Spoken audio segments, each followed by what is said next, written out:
There is no such thing as balancing encounters. You don't have to balance your encounters. Every encounter should be balanced. You should be paying attention to your party makeup. You should put things in front of your players that the world believes of.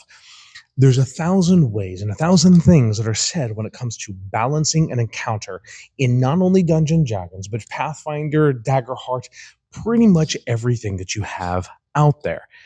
But here's the thing. What does it really mean to balance an encounter? And so we're going to talk about this for a second because I believe there is a right way to think about balancing an encounters, and it's not what a lot of people think of. When we think of balancing encounters, what we're doing is we are considering the party makeup, what our party is capable of doing. In a lot of systems, there is a mathematical equation to the difficulty of monsters that we put in front of our characters, in front of our players. What I'm saying is that if you look at that mathematical equation, you have to also look at what the purpose of the encounter is and what the purpose of that scene is. An encounter may be one thing. A scene may be a collection of encounters. A group of scenes may be one section or one act that's a series of encounters that are put together. And what is the purpose of each one of those encounters? We're trying to make it feel a certain way. Do you want to make the characters feel epic?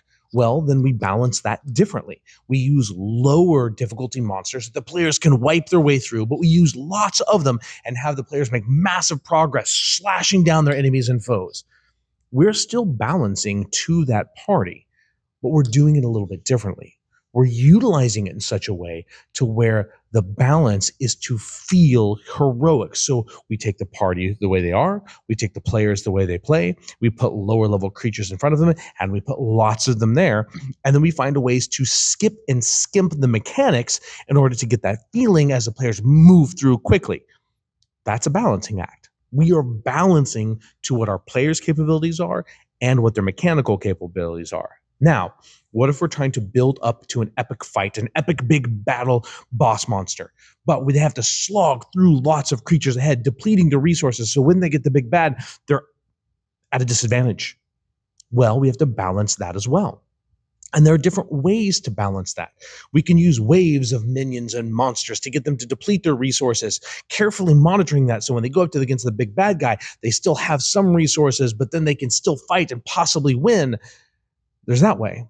There's also the way of just putting the world down and letting see what the players do. Do they continue on even when they don't? Do they let the big bad guy get away because they've depleted their resources? We're still balancing that to the players. And to say that you're not balancing it is just an incorrect statement. And the reason I say that is because if I have a group of level 5 players and I treat them like they're level 10, putting encounters in front of them, they die the moment they walk into the big bad's lair. Well, I mean, that's not exactly, it is. It is still balancing the encounter, but we're balancing to a purpose. How do we want this to feel? This is a collaborative storytelling game. Whether you're playing Dungeons and Dragons, Pathfinder, Daggerheart, GURPS, Rifts, unless you're playing a war game such as Warhammer 40K or Warhammer or any of those styles of games, those are rules that are written where there's a battle happening on the playing field. In TTRPGs, we have rules, but the idea is to tell epic stories. Or it can be something that's stopping you from getting an important piece of loot.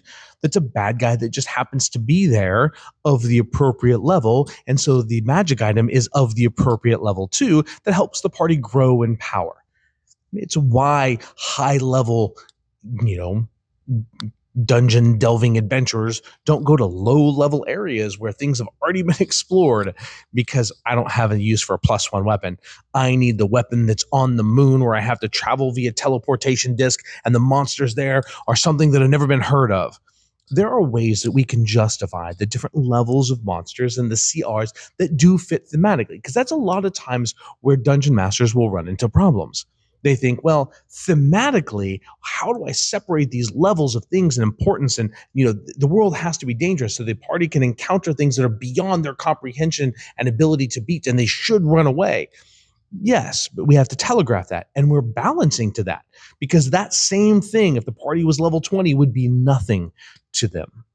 And so there is still a balancing act of how and the purpose of the encounters. When we know what the scene is, we are rescuing the dwarven princess and getting her out of there as mind flayers are attacking. Well, if we're level 3, well, we obviously don't want to go up against a mind flayer at that point. That's probably not a good thing. However, the mind flayer's minions are. And if the mind flayer does show up, maybe we have lots of support to be able to battle the mind flayer to help our party. Hence, balancing that part of the encounter out.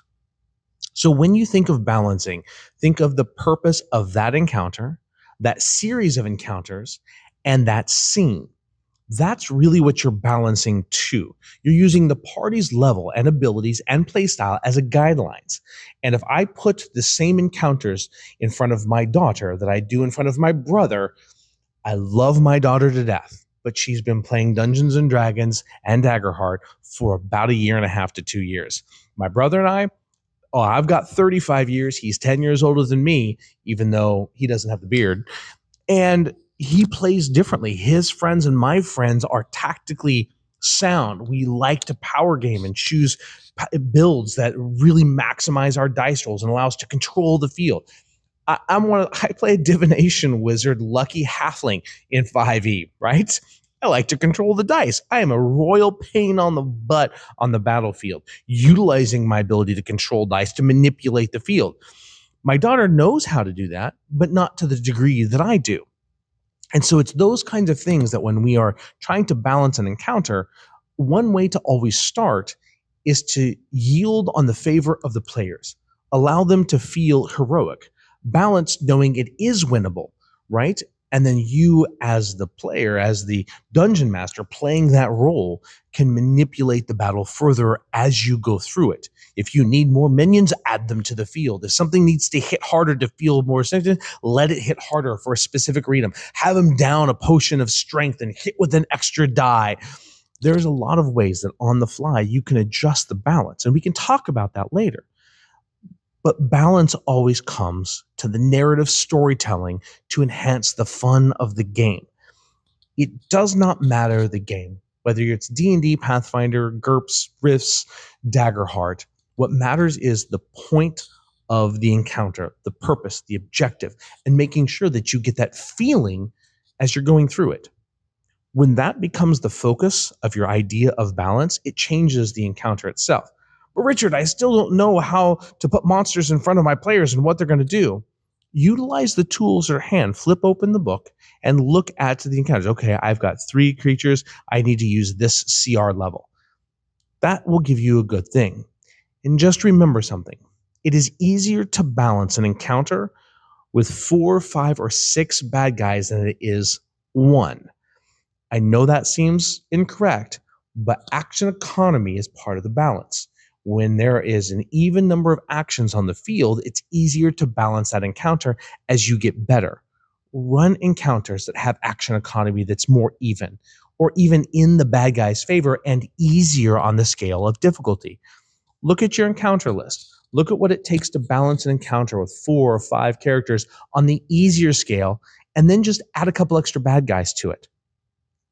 You get better at understanding balance the more combat you run. So as you're watching these videos, understand that utilize them in context. You have to be playing and doing these encounters for this advice to actually work.